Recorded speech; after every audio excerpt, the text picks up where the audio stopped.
How to fill your life with holy moments. You are probably yearning to know a little more about holy moments, and specifically, how you can begin to activate them in your life. That's the Holy Spirit stirring within you. Our hunger for goodness comes from God. Let's break down a holy moment, line by line, concept by concept. A holy moment is a single moment in which you open yourself to God. You make yourself available to Him. You set aside personal preference and self-interest, and for one moment, you do what you prayerfully believe God is calling you to do. A holy moment is a single moment. The beauty of a single moment is that it's not overwhelming. It's not a day, a week, a month, or even a whole hour. It's just one moment. In that one moment, you discover what you are capable of doing and who you are capable of being. Both discoveries will amaze you. In which you open yourself to God. Are you open to God? Sometimes we are, and sometimes we aren't. We can be open to God in some areas of our lives, but close to Him in other areas of our lives. Holy moments give us the chance to experience what it's like to be 100% open to God. Because no matter who we are or what we have done in the past, we are all capable of opening ourselves 100% to God for a single moment.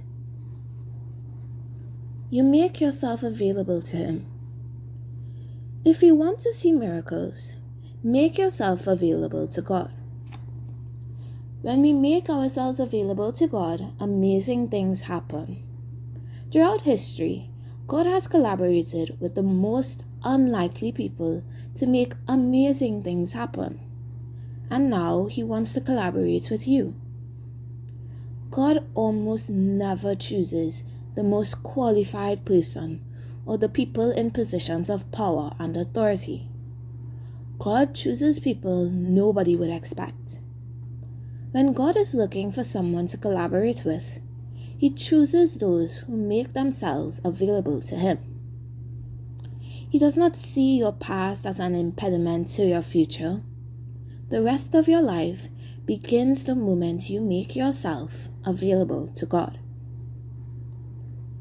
You set aside personal preference. Personal preferences are great.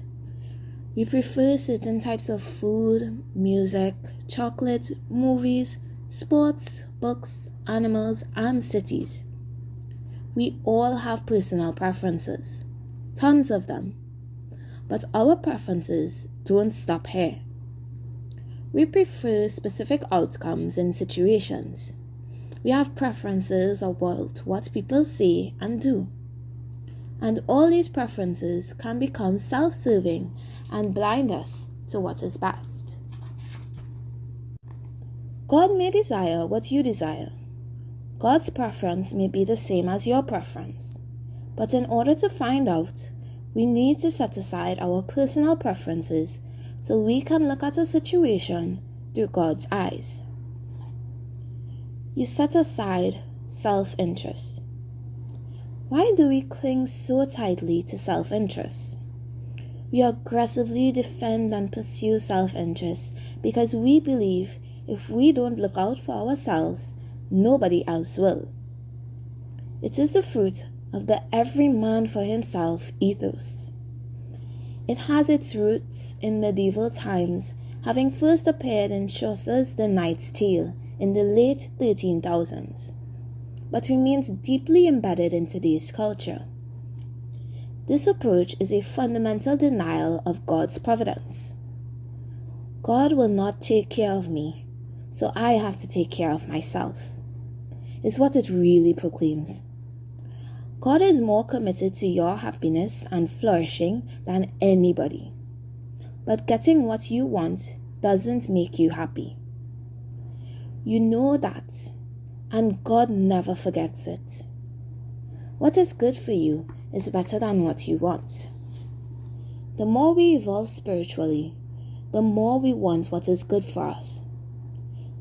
Learning to desire what is good for you requires getting beyond your personal preferences and self-interest. This is essential to bring about alignment between God's desires and your desires.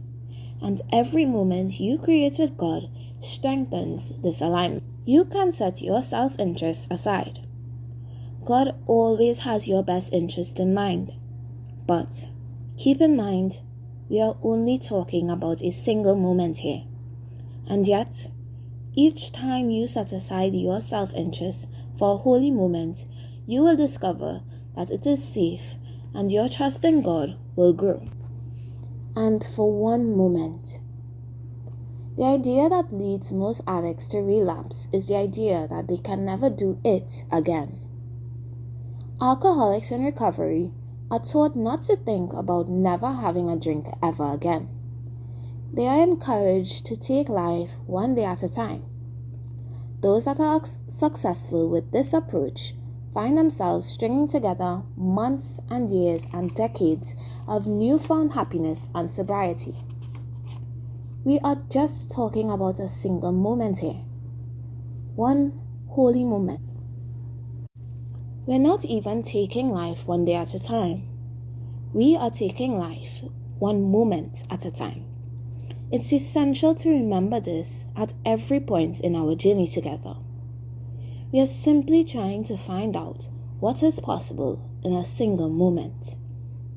Once we understand the power and possibilities that a single moment holds, it soon dawns on us what stringing a few of these moments together could accomplish. You do. Holy moments are active, not passive. They don't just happen. We make them happen in collaboration with God. We choose them.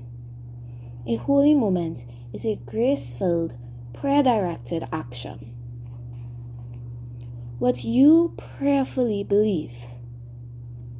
Prayer-guided action is powerful. Seek God's counsel before you act. The Holy Spirit yearns to coach, mentor, advise, and guide you every moment of your life.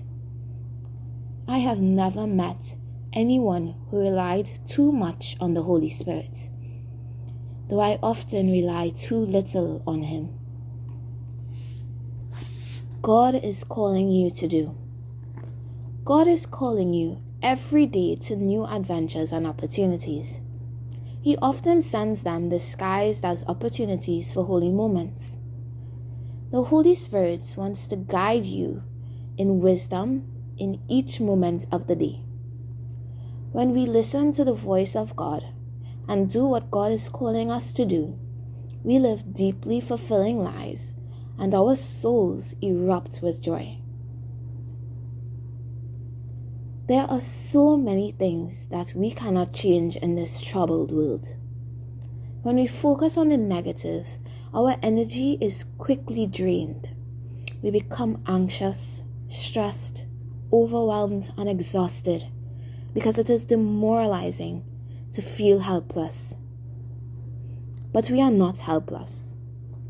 The power of holy moments demonstrates that we are the opposite of helpless. The principle of holy moments teach us to focus on the good we can do. This energizes us. Some moments are holy, some moments are unholy, and our choices can guide a moment in either direction. This is an enormously empowering truth. Let holy moments show you what is possible.